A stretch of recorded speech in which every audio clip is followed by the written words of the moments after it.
कहानी शुरू करने से पहले आप सबसे रिक्वेस्ट है, अगर आपने चैनल को सब्सक्राइब नहीं किया तो जल्द से जल्द करिए ताकि एपिसोड पब्लिश होते ही आपको नोटिफिकेशन मिल जाएगा।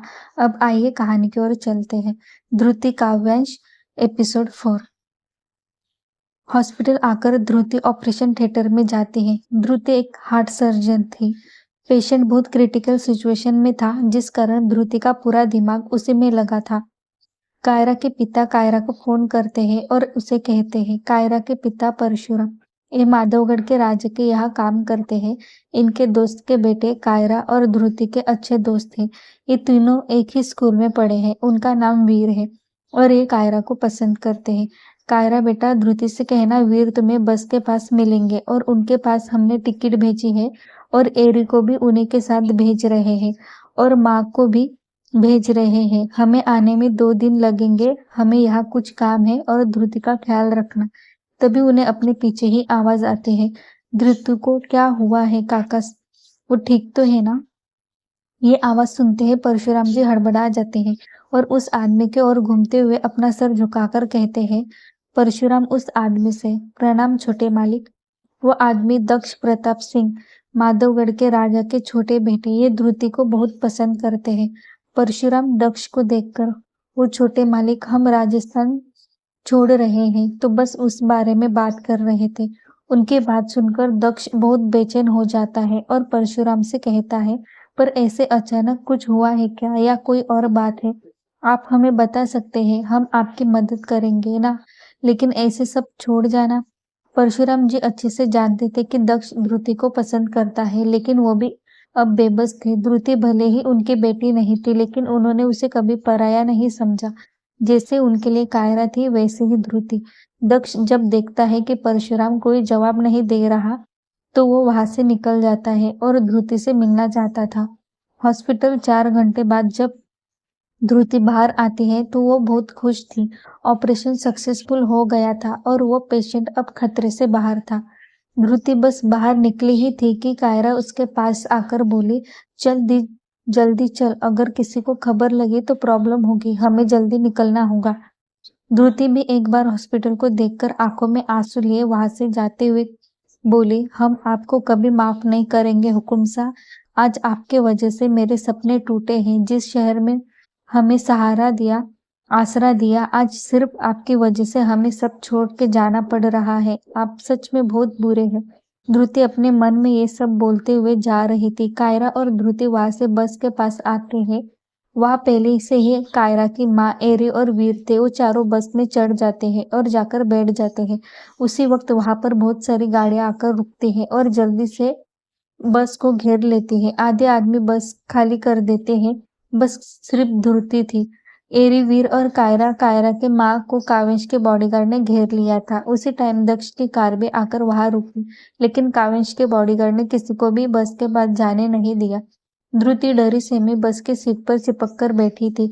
उसके आंखों में आंसू थे। कृष ने जाकर ध्रुति के बहुत ही रिस्पेक्ट के साथ अपना सर झुकाकर कहा, कृष, हुकुम रानी साहब, आप बस से उतर जाइए और हुकुम साहब आपका गाड़ी में इंतजार कर रहे हैं।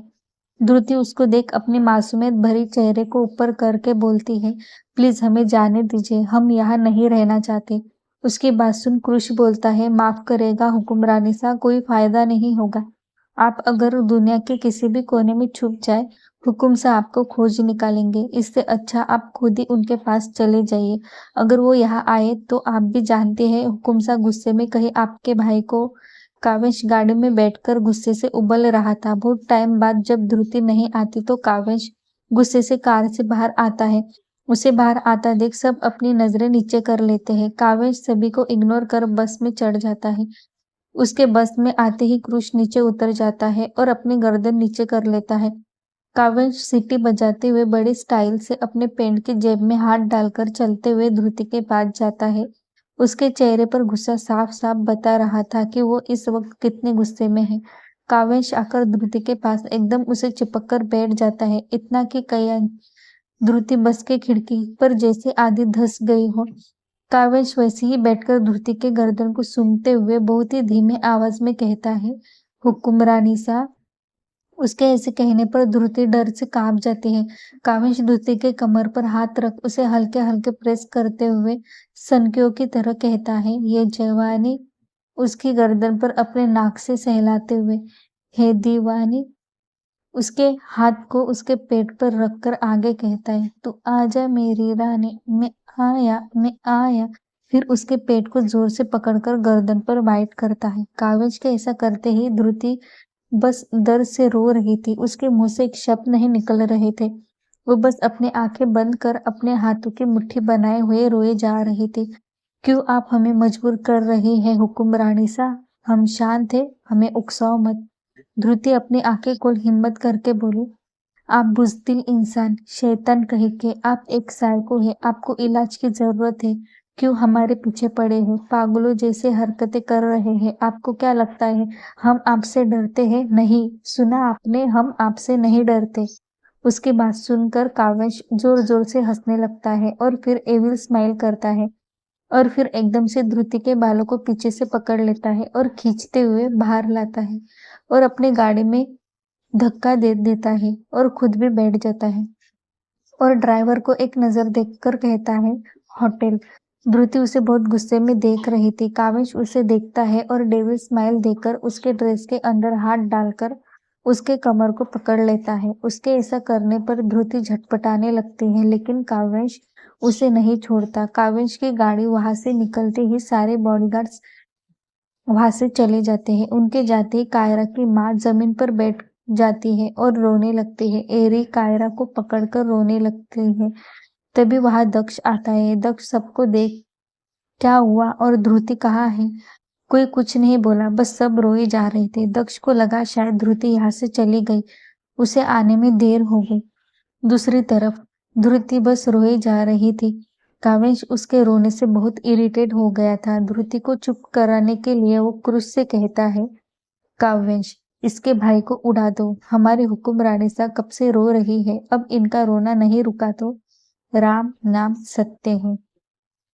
काव्यांश की बात सुनकर ध्रुति बोली, नहीं नहीं, हम अपनी आंखों को पोंछते हुए, हम नहीं रो रहे। काव्यांश उसे एकदम क्लोज करके बोला, तो क्या सोचा है आपने? ध्रुति उसे नासमझी से देख, किसके बारे में? काव्यांश उसके होठों के एकदम नजदीक जाकर उसके आंखों में देखकर कहता है, यहाँ रहोगी या? ध्रुति आंखों में फिर से आंसू आ जाते हैं, लेकिन वो अपने आंसू बार बार पोंछ रही थी। प्लीज हुकुम सा, आप हमारे साथ ये सब क्यों कर रहे हैं? हमें छोड़ दीजिए, हम आपके आगे हाथ जोड़ते हैं, प्लीज। ध्रुति आगे कुछ बोलती उससे पहले ही काव्यांश ने ध्रुति के ड्रेस के अंदर जो हाथ था वो उसके ऊपर ले जाते हुए बहुत गुस्से में बोला, अगर फिर से शब्द तुम्हारे मुंह में निकले ना तो मैं अपनी सारी हदें भूल जाऊंगा। ये बात अपने ध्यान में रखना तुम। मैं कुछ कर नहीं रहा, इसका मतलब ये नहीं कि मैं कुछ करूंगा नहीं। थोड़ी देर बाद वो लोग होटल पहुंच जाते हैं। होटल पहुंचते ही काव्यांश ध्रुति को लेकर होटल के अंदर जाता है। ये होटल काव्यांश का ही था, जो उसके लिए वहां सेपरेट रूम था जो सिर्फ उसके लिए ही था। काव्यांश ने ध्रुति की कमर पकड़ी थी और उसे बहुत प्यार से लेके जा रहा था। काव्यांश जब ध्रुति को लेकर जा रहा था, ध्रुति को सब स्टाफ आंखें फाड़े देख रहे थे, लेकिन जैसे ही काव्यांश ने सबको देखा, सबने अपनी नजरें नीचे कर ली। उसमें से एक लड़का ध्रुति को बहुत हवस भरी नजरों से देख रहा था, उसे जैसे काव्यांश को देख ही नहीं हो। काव्यांश ने चलते अपने जेब से गन निकाली और उस लड़के के दोनों आंखों में मार दी। तेज शूट के आवाज से उस लड़के की चीख उस होटल के चारों ओर गूंज उठी। ध्रुति ने जब ये नजारा देखा तो उसकी भी चीख निकल गई। ध्रुति उसे देख बोली, तुमने उसकी आंखें फोड़ दी। काव्यांश ने जल्दी से ध्रुति को अपने सीने से लगा दिया। काव्यांश ने उस मुंह से सब अपनी जगह पर जम गए और वो लड़का दर्द से बेहोश हो गया। ध्रुति को अब काव्यांश से बहुत ज्यादा डर लग रहा था। काव्यांश ने सबको एक वार्निंग लुक दिया और ध्रुति को लेकर लिफ्ट में चला गया। उसके जाते ही सब उस लड़के को घेर कर खड़े हो गए। रूम में जाते ही काव्यांश ने उसे बेड पर धक्का दे दिया और उसके ऊपर आते हुए बोला, बहुत भागने की हिम्मत आ रही है आप में नहीं, अब भाग के दिखाओ हमें। ये कहकर काव्यांश अपने शर्ट के बटन खोलने लगा। ये देख ध्रुति पीछे की तरफ खिसकने लगी। वो रोना तो बहुत चाहती थी, लेकिन चाहकर भी रो नहीं रही। काव्यांश ने शर्ट निकालकर ध्रुति के मुंह पर मार दिया और अपनी पैंट निकाली। अब काव्यांश सिर्फ बॉक्सर में था। ध्रुति ने उसकी शर्ट खोलते ही अपनी आंखें बंद कर ली। काव्यांश ने ध्रुति के गले से उसका दुपट्टा निकाल दिया और उसे ध्रुति के दोनों हाथ बेड पर बांध दिए और उसके ड्रेस को एक झटके में फाड़ दिया। काव्यांश के मुंह से ध्रुति कसमसाने लगी और बोली, प्लीज हमें छोड़ दीजिए, प्लीज ऐसा मत करें। काव्यांश ने ध्रुति को एक ना सुनी और उसे ड्रेस को उसके शरीर से अलग कर दिया। ध्रुति इस वक्त पैजामा और ब्रा में थी जिसमें ध्रुति की क्लीवेज साफ दिखाई दे रही थी। काव्यांश उसे देखने लगा लेकिन उसके आंखों में ना हवस थी ना प्यार। काव्यांश ध्रुति के पेट से लेकर गर्दन तक उसे पागलों की तरह सूंघने लगा। ध्रुति तो अपनी आंखें बंद ही कर रखी थी। उसे काव्यांश से अजीब बर्ताव से बहुत डर लगने लगा था। आज तक उसने किसी भी गैर मर्द को अपने आप को छूने नहीं दिया था, लेकिन काव्यांश ने उसे ऐसे मजबूर किया था कि बस वो अब मर जाना चाहती थी। काव्यांश ध्रुति के जिस्म को बस सूंघे जा रहा था। तेरे इस जिस्म की चाहत ना है मुझे, तेरे इस जिस्म की चाहत है ना मुझे, हवस तो हम ऐसे भी पूरी कर सकते हैं, इसके लिए तुम्हारी इजाजत की जरूरत नहीं मुझे। फिर पागलों की तरह हंसने लगा और ध्रुति को देख बोला, अपनी आंखें खोलो। ध्रुति ने उसकी बात सुनी, अपनी आंखें और जोर से मीच ली। काव्यांश ने उसे देखते हुए कहा, उसके भाई के साथ साथ उसके उस दोस्त को भी। ध्रुति उसके बात सुन झट से अपनी आंखें खोल देती है और बेबसी से काव्यांश को देखने लगती है। काव्यांश ध्रुति के पेट पर अपनी जुबान फिराने लगता है और ध्रुति को देख उसके नाभि में अपनी जुबान डाल देता है, जिससे ध्रुति की कमर थोड़ी ऊपर उठ जाती है। ध्रुति को बहुत रोना आ रहा था। काव्यांश ध्रुति के शरीर पर बस चूमे जा रहा था और उसके बदन पर काट रहा था। काव्यांश ध्रुति के साथ ऐसा बिहेव कर रहा था कि ध्रुति के ना चाहते हुए भी रोंगटे खड़े हो रहे थे। काव्यांश बहुत हार्ड हो गया था। वो ध्रुति के सारे कपड़े उतार देता है और खुद के भी, फिर ध्रुति के ऊपर आ जाता है। ध्रुति जब ये सब देखती है तो उसे खुद पर भी बहुत घिन आ रही थी। काव्यांश उसके ऊपर आकर लेट जाता है और ध्रुति के होठों पर अपने होठ रख चूमने लगता है। अब तक दोनों की बॉडी गर्म हो गई थी। काव्यांश ने ध्रुति को भाव बहुत मजबूत कर दिया था और उसे ड्रग्स दिया हो और वो बिना मछली पानी की मछली की तरफ तड़प रही हो। जब ध्रुति भी आउट ऑफ कंट्रोल होकर मौन करने लगती है तो काव्यांश डेविल स्माइल करके उसके ऊपर से उड़ जाता है। काव्यांश के उठते ही ध्रुति उसे देखती है जिसके फेस पर अब डेविल स्माइल थी। काव्यांश उसे देख उसके ब्रेस्ट को जोर से पकड़ बोलता है, तेरे इस जिस्म की चाहत ना है मुझे, तेरी इस जिस्म की चाहत ना है मुझे, हवस तो हम ऐसे भी पूरी कर सकते हैं, इसके लिए तुम्हारी इजाजत की जरूरत नहीं मुझे।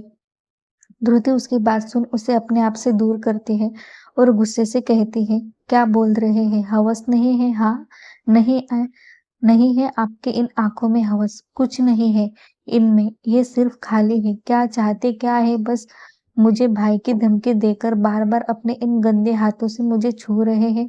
और क्या हवस नहीं है आपको मेरे जिस्म की? तो अब आपके सामने मैं बिना कपड़ों के क्यों हूँ? जोर से चिल्लाते हैं, क्यों हो ऐसी में? और रुके क्यों? करिए ना अपनी हवस पूरी, आपको हमारी इजाजत की जरूरत नहीं है तो किसका इंतजार है आपको? नोचिए हमें भी। इतना कहकर ध्रुति फूट फूट कर रोने लगती है। काव्यांश ध्रुति के पास जाता है और उसे पीछे की ओर धक्का दे देता है, जिस कारण वो बेड पर आधी लेट जाती है। काव्यांश फिर से उसके ऊपर आकर उसके गले को पकड़कर कहता है, क्या चाहती हो आप? हम आपसे प्यार करें, आपका बिस्तर गर्म करें? अगर मैं आगे नहीं बढ़ रहा तो क्या आपको तकलीफ हो रही है? काव्यांश की ऐसी बातें सुन ध्रुति का खून खौल जाता है। ध्रुति गुस्से और नफरत से काव्यांश की आंखों में आंखें डालकर कहती है, आपके जैसा मर्द, बेशरम, बेदिल, घटिया आदमी मैंने आज तक नहीं देखा। ध्रुति की बात सुन काव्यांश उसे छोड़ देता है और जोर जोर से हंसने लगता है। फिर हंसते हंसते बोलता है, हाँ हुक्मरानी सा, I am heartless person. Dhruti उसको देखकर बोली, आप सनकी हैं, आपका दिमाग खराब हो गया है, पागलों जैसे वेव कर रहे हैं। काव्यांश उसके आंखों में देख फिर उसके आंखों को चूमकर कहता है, हाँ हुक्मरानी सा, हम पागल हो गए हैं। आपकी इन आंखों ने मुझे पागल कर दिया है और आपके इन आंखों में हमारे लिए नफरत क्यों है? हुक्मरानी सा, आप हमें ऐसे मत देखें। ध्रुति बस उसे गुस्से में देख रही थी। काव्यांश उसे देख बोला, क्या हम बीच में रुके इसलिए गुस्सा है? आप चाहते हैं तो हम आपका बिस्तर गर्म करने में हेल्प करें? ध्रुति उसे दूर करते हुए कहती है, आपको क्या लगता है आपके बिस्तर गर्म करने का मैं वेट करूंगी? फिर फीकी सी हंसी हंसकर, आपके जैसे ना जाने कितने लोग लड़कियों को नोचने के लिए होते हैं, वैसे ही हम भी कहीं भी। वो आगे कुछ बोलती कि उसके गाल पर एक जोरदार थप्पड़ पड़ता है। वो थप्पड़ इतने जोर का था कि ध्रुति बेड पर जो आधी लेटी थी वो बेड पर गिर जाती है। कावेश उसके बालों को कसकर पकड़ उसके होठों को बुरी तरीके से चूमने और काटने लगता है। थोड़ी देर बाद उसके होठ से अलग होकर अपने आंखों में ज्वाला लिए देखते हुए कहता है, आपकी हिम्मत भी कैसे हुई किसी गैर मर्द के बारे में सोचने की। आप पर, आपके इस जिस्म पर मेरा हक है, समझे आप सिर्फ इस काव्यांश राजपूत की है। धृति उस थप्पड़ से दर्द में थी। काव्यांश ने गुस्से से वो सहम गई थी, फिर भी हिम्मत करके बोली, क्यों कर रहे हैं ऐसा हमारे साथ, क्यों हुकुम साहब क्यों। काव्यांश उसकी बात सुन बेड से उठकर कॉफी टेबल के पास जाता है और वहां से शोपीस उठाकर फेंक देता है और जोर से चिल्लाते हुए कहता है, क्योंकि हम आपसे प्यार करते हैं, आपसे तब से जब से पहली बार आपकी इन आंखों में मैंने लंदन में देखा था। पागल हो गए थे हम आपके पीछे, बहुत ढूंढा आपको हर जगह, लेकिन नहीं मिले आप। और कल जब हमने आपको देखा तो इन आंखों को देख ब्लैंक हो गए थे हम, लेकिन आपके मान से बदतमीजी की इसलिए बहुत गुस्सा आया था आप पर, नहीं बताना चाहता था आपको। ध्रुति उसके बात सुन एकदम से भूत बन गई थी। क्या उसने सुना वो सच था या फिर कोई मजाक। ध्रुति काव्यांश को देख, अगर आप हमसे प्यार करते हैं तो आपके इन आंखों में दिख क्यों नहीं रहा, आपकी आंखें खाली क्यों है। काव्यांश उसकी बात सुन बोला, आपको देखकर तो हमें बहुत खुशी हुई, लेकिन आपका ऐसा बर्ताव देख हमें अच्छा नहीं लगा। उसकी बात सुन ध्रुति रोते हुए हंसने लगती है और कहते हैं, एक लड़की को आप ब्लैकमेल करके उससे जबरदस्ती शादी करते हो और उसे कहते हो हमारा बर्ताव अच्छा नहीं है। काविश एक गहरी सांस लेके बोला, हर बार जुबान और इन आंखों को खाली ही रखना चाहिए, क्योंकि हमारी जुबान बंद रह सकती है लेकिन ये आंखें सब कुछ बयां कर देती हैं। उसकी बात सुन ध्रुति चुप हो। थोड़ी देर उस रूम में सन्नाटा पसर जाता है। कुछ वक्त बाद ध्रुति बोली, हमने आपकी बात सुन ली, अब हमें जाना होगा, हम आपके साथ नहीं रह सकते। उसकी बात सुन जो अब तक शांत बेटा काव्यांश आंख बबूला हो जाता है और ध्रुति के पास जाकर कहता है, आप सिर्फ हमारी हैं हुक्मरानी सा, और आप कहीं नहीं जा रही, चाहे हम आपके कैद ही क्यों ना करना पड़े। नहीं रहना हमें आपके साथ। आप हमसे प्यार नहीं करते, अगर करते तो हमें इतनी तकलीफ नहीं देते। धृति रोते रोते बोल रही थी, हम आपसे प्यार नहीं करते इसलिए हम यहाँ नहीं रहेंगे। काविश उसे वॉल काविश उसकी बात सुनकर अपने दांत पिसकर कहता है, हमें ऐसा कोई भी कदम उठाने के लिए मजबूर मत करे हुक्मरानी सा, नहीं तो हम हमारी सारी लिमिट क्रॉस कर देंगे। धृति उसे ढकेलते हुए बोली, और आप कर भी क्या सकते हैं। काविश उसके होठों के पास जाकर सब कुछ कर सकते हैं अगर आप साथ दे तो। ध्रुति उसके बात सुन गुस्से में बोले, और ये कभी पॉसिबल नहीं होगा। तभी उस रूम का डोर कोई नॉक करता है। काव्यांश अपने कपड़े पहनकर ध्रुति को कपड़े पहनाता है और जाकर डोर ओपन करता है तो सामने क्रूश था। क्रूश अपने सामने देख नीचे कर काव्यांश से कहता है, हुकुम साहब, आपने जो सामान मांगा था वो हम लाए हैं। काव्यांश उसके सामने से हट के सामान लेकर डोर क्लोज करता है और ध्रुति को वो सामान देते हुए कहता है, रेडी हो जाइए, हमें घर जाना है। ध्रुति ना चाहते हुए भी रेडी होती है और काव्यांश के साथ महल वापस आती है, लेकिन जैसे वो महल में कदम रखती है उसके हाथों की मुट्ठियां कस जाती है। आखिर क्या देख लिया काव्यांश ने जो वो गुस्से में है। क्या होगा आगे कहानी में, जानने के लिए जुड़े रहे कहानी के साथ। मिलते हैं नेक्स्ट एपिसोड में। Thank you. आगे के एपिसोड जानने के लिए चैनल को सब्सक्राइब करिए और सुनिए ये कहानी सन की इश्क।